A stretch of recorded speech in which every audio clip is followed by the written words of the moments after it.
Sombras de Latinoamérica aborda hechos y narrativas reales que incluyen descripciones de violencia, crímenes y otros temas perturbadores. Se recomienda discreción al escuchar. Cada episodio es fruto de una investigación exhaustiva.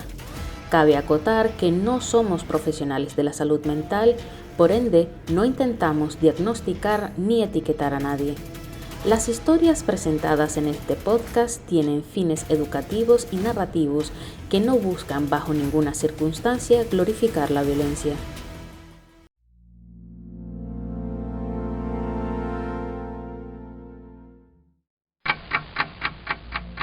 Un psiquiatra debería ser un refugio, alguien que escucha, que acompaña, que ayuda a sanar las heridas invisibles. La consulta debería ser un espacio de confianza, donde la mente encuentra alivio y la palabra se convierte en medicina.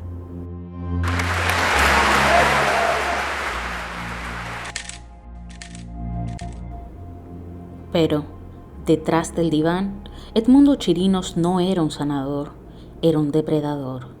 Fue rector universitario, candidato presidencial, terapeuta de los poderosos. Su prestigio ocultaba un rostro siniestro. En 2008, la historia de Roxana Vargas, una estudiante de 19 años que soñaba con trabajar en televisión, reveló la verdadera cara de Chirinos. Su asesinato no solo sacudió a la opinión pública, sino que desnudó la impunidad de un hombre que se había presentado como eminencia.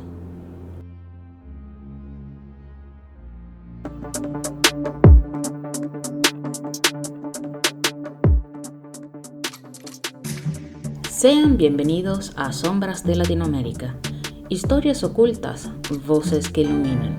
Soy Irina Prieto Maroa y en este podcast nos dedicamos a desentrañar los crímenes que han estremecido a nuestra región.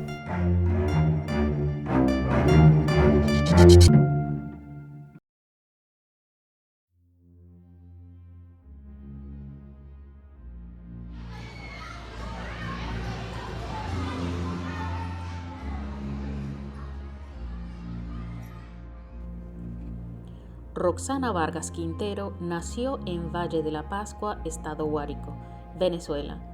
Según su hermana Mariana, fue una niña alegre y disciplinada, pero al llegar a la adolescencia su ánimo se quebró. Comenzó a sentirse fea, gorda y sola. Fue entonces cuando aparecieron los trastornos de la conducta alimentaria, anorexia nerviosa y bulimia. En paralelo, empezó a autolesionarse, escondiendo los cortes debajo de su ropa y escribiendo sobre su dolor en su blog. Aún así, Roxana soñaba con estudiar comunicación social en Caracas. Se trasladó a la capital con una beca de la Fundación Gran Mariscal de Ayacucho para así iniciar su carrera en la Universidad Santa Rosa. Sin embargo, su familia notaba que el deterioro continuaba y decidió llevarla a la consulta del psiquiatra Edmundo Chirinos.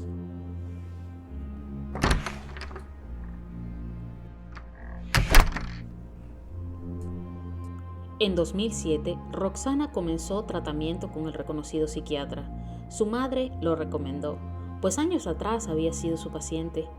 Chirinos diagnosticó a Roxana con esquizofrenia y le indicó unas curas de sueño. Pero tiempo después, Roxana confesó a su familia que había sido violada durante las sesiones. A pesar de los abusos, Roxana mantuvo una relación con Chirinos durante meses. Una relación tóxica que solo agravó sus problemas. La diferencia de edad y el poder que el psiquiatra tenía sobre ella la confundían aún más. En su blog, Roxana escribía sobre su relación sentimental con el psiquiatra. En sus últimas publicaciones admitía que se había vuelto dependiente de él. La falta de autoestima y las carencias emocionales la llevaron a enamorarse de Chirinos.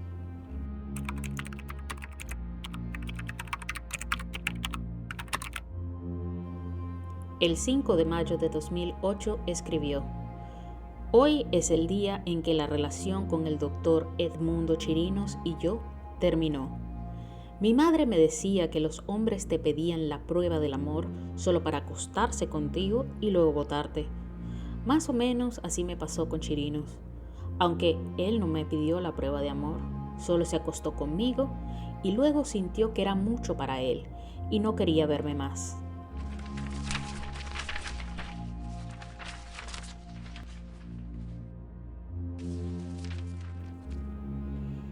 La teoría de las actividades cotidianas planteada por Lawrence Cohen y Marcus Felsen sostiene que el crimen ocurre cuando un agresor motivado encuentra una víctima adecuada sin guardianes presentes. Roxana Vargas era una estudiante joven, vulnerable, buscando ayuda. Chirinos estaba motivado y fue oportunista. En el silencio de su oficina, sin supervisión, consumó el crimen que conmocionó a toda Venezuela.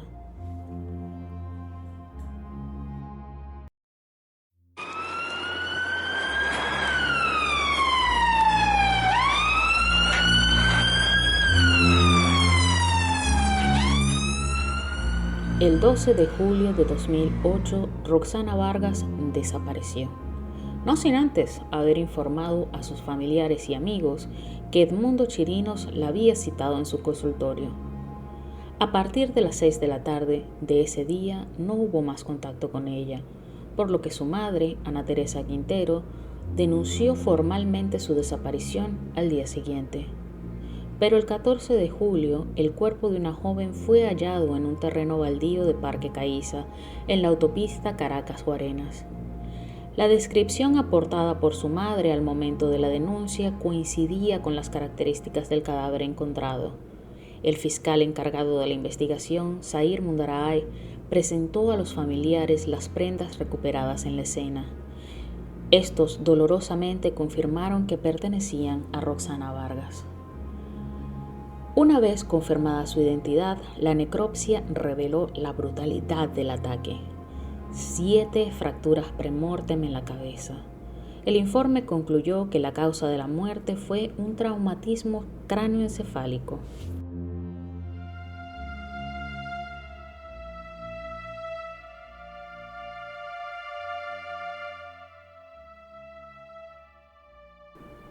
El criminólogo Nils Christie habló de la víctima ideal, una persona joven, inocente, respetable, que es dañada por un extraño poderoso. Roxana Vargas encarnaba ese perfil. Su muerte sacudió a Venezuela, dado que representaba una imagen que la sociedad no podía ignorar. Era todo lo que una víctima ideal debía ser. Y aún así, hizo falta su muerte para que la verdad se escuchara. Incluso en un país acostumbrado a la violencia, el caso de Roxana provocó una conmoción que atravesó fronteras. Además, dejó al descubierto la impunidad de un hombre que era considerado una eminencia.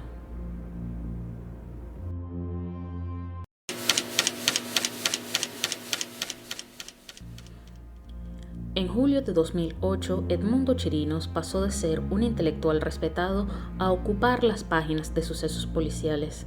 El hallazgo del cuerpo de Roxana Vargas, una de sus pacientes, dejó al descubierto la relación sentimental y abusiva que mantenía con ella. Durante la investigación, Chirinos negó con vehemencia las acusaciones. Sin embargo, las pesquisas revelarían un resultado escalofriante, en lo que se convertiría uno de los escándalos judiciales más comentados de la historia contemporánea de Venezuela.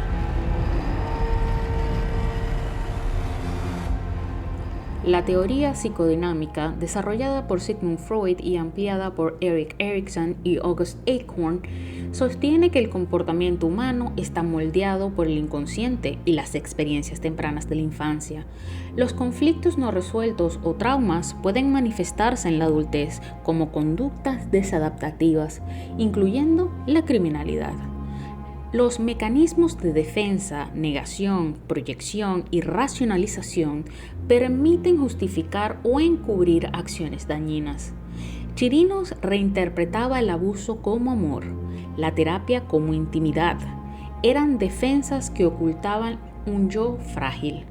La teoría psicodinámica explica no solo qué hizo Chirinos, sino por qué.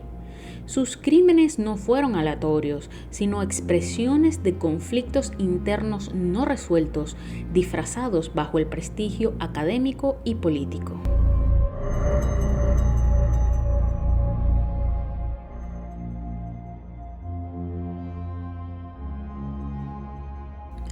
En una entrevista, Chirinos declaró: "Se demostrará que todo ha sido una gran mentira, una confabulación contra mí.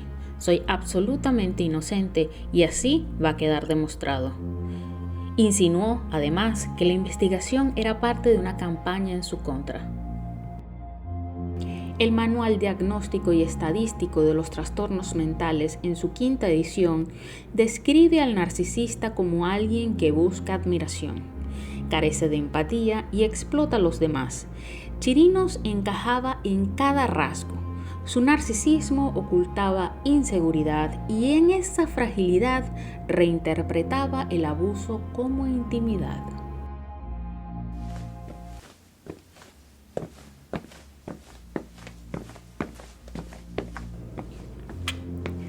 Edmundo Chirinos parecía una figura intocable.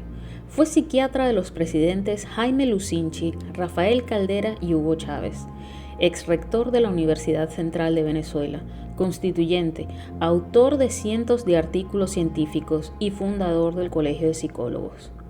Su prestigio académico y político lo impulsó incluso a ser candidato presidencial en 1988, y aunque no ganó, su prominente imagen quedó intacta.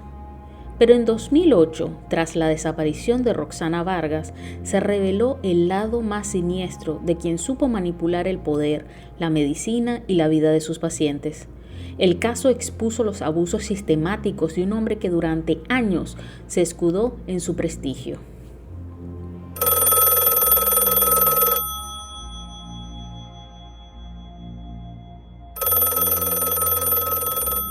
Entre las pruebas recabadas por el Cuerpo de Investigaciones Científicas Penales y Criminalísticas, 6CPC, estaban las llamadas que Chirinos hizo varias veces a Roxana el día de su desaparición, además de los testimonios de amigos que confirmaron que ella tenía cita con el terapeuta. Todo apuntaba a él, colocándolo como el principal sospechoso. Chirinos, sin embargo, se mostró seguro y confiado.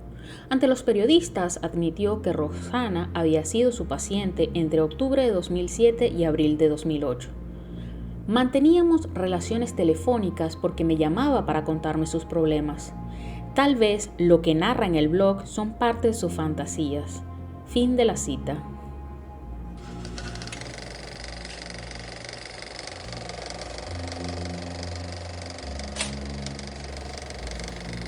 El criminólogo John Hagan nos recuerda que el poder en la familia refleja el poder en la sociedad. Chirinos estaba en la cima de cada jerarquía, académica, política y terapéutica. Sus víctimas eran mujeres jóvenes condicionadas a confiar en la autoridad, y en ese desequilibrio encontró libertad para delinquir. Chirinos no sanaba, dominaba. La teoría del control de poder explica cómo las estructuras jerárquicas permiten el abuso. Chirinos tenía poder absoluto sobre sus pacientes y lo usó para someterlas.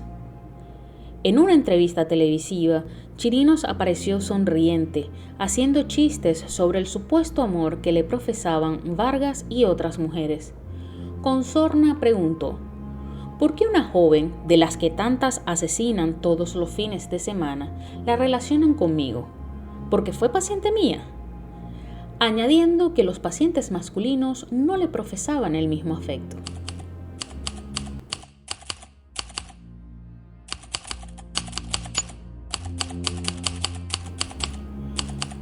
A las llamadas que Chirinos hizo a Roxana el día de su desaparición, se sumaron otras pruebas determinantes. En su automóvil aparecieron apéndices pilosos de Roxana. En otro vehículo, también de su propiedad, se detectaron rastros de ADN de la víctima, los cuales fueron contaminados con papaya o mango para interferir con la prueba de luminol. Pero su consultorio revelaría las pruebas más escalofriantes.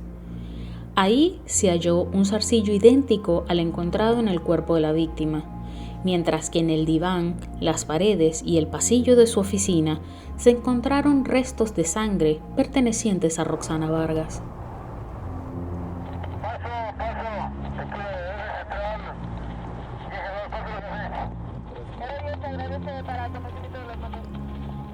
En una ocasión, Chirinos declaró con arrogancia: "No hay pruebas de que yo haya hecho daño. Todo fue consensuado". Sin embargo, las pruebas halladas en su residencia demostraron lo contrario. Los investigadores encontraron más de 1.200 fotografías y videos de mujeres desnudas o en ropa interior, las cuales parecían sedadas. Entre estas, 3 imágenes eran de Roxana. La investigación reveló que durante las terapias, Chirinos sedaba a sus pacientes, las violaba y además las fotografiaba en aquel estado de absoluta indefensión.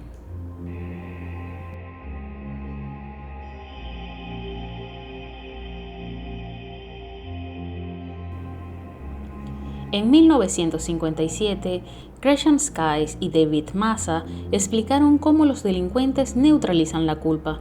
Chirinos era un maestro en ello.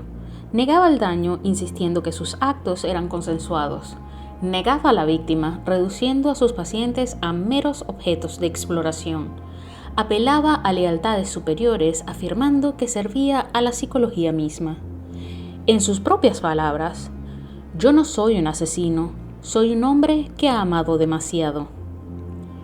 Chirinos decía que sus actos eran terapéuticos, manipulando el lenguaje del cuidado para encubrir la violencia, con frases como: "La belleza de la mente femenina es un universo que solo el verdadero terapeuta puede explorar". Buscaba enmascarar sus delitos, no solo ante el público, sino también ante sí mismo. El lente de la neutralización nos muestra cómo Chirinos intentó transformar el crimen en discurso, la violencia en amor y el abuso en terapia.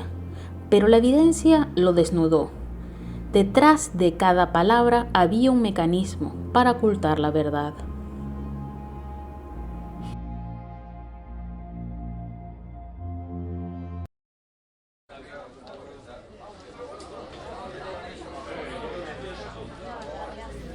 Con 71 años, Edmundo Chirinos fue detenido en agosto de 2008, en calidad de imputado por la muerte de Roxana Vargas. Un tribunal de control del área metropolitana de Caracas ordenó su detención domiciliaria y la prohibición de salida del país. Durante el juicio se mencionaron 14 casos de mujeres que habían sido violadas por Chirinos mientras estaban sedadas en sus consultas. En septiembre de 2010, el Tribunal Quinto de Juicio del Circuito Judicial Penal del Área Metropolitana de Caracas lo sentenció a 20 años de prisión por homicidio y violación. Su lugar de reclusión fue el centro penitenciario conocido como Yare 3. Además, el tribunal lo inhabilitó para ejercer la psiquiatría y le negó la posibilidad de cumplir condena en su casa, pese a que el artículo 75 del Código Penal venezolano establece que para mayores de 70 años, la pena de presidio puede sustituirse por arresto domiciliario de hasta 4 años.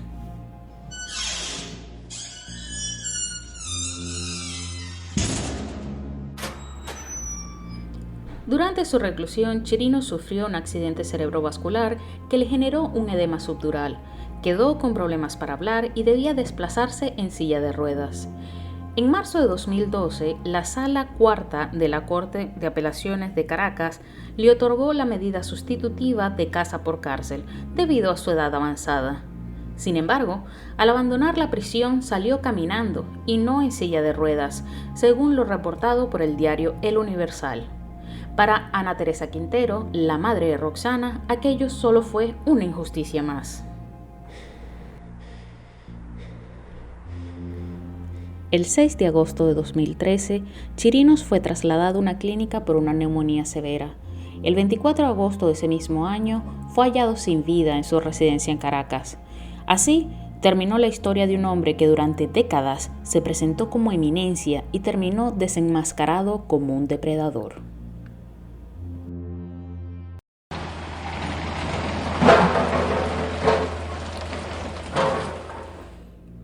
El consultorio donde fue asesinada Roxana estuvo abandonado por muchos años, hasta que los propietarios de la clínica Méndez Jimón lo compraron para ampliar sus instalaciones. Pero la memoria no se borra con pintura nueva ni con paredes remodeladas.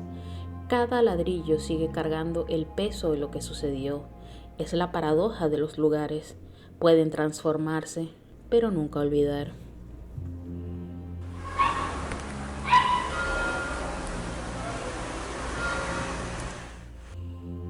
El caso de Roxana Vargas no fue solo un crimen, fue un espejo que obligó a Venezuela a mirar de frente a la fragilidad de sus instituciones y a la impunidad de sus élites.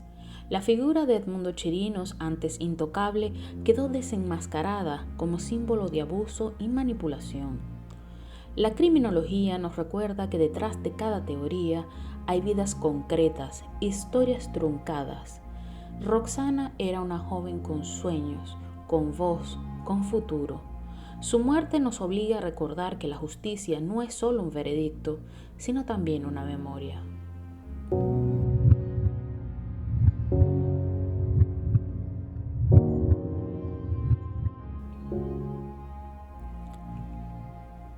Hoy el nombre de Roxana sigue resonando como advertencia, como legado, porque la memoria colectiva es también un acto de resistencia. Recordar para que no se repita, narrar para que no se silencie y exigir justicia, incluso cuando el verdugo ya no está.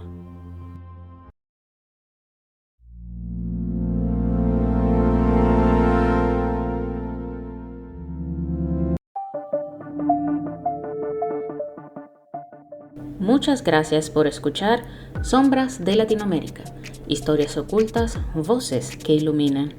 Únete a nuestra comunidad en Instagram, @sombraslatam, y no olvides dejarnos tu reseña y comentario en tu plataforma favorita. Tu voz nos ayuda a crecer y a que más personas encuentren la verdad entre las sombras.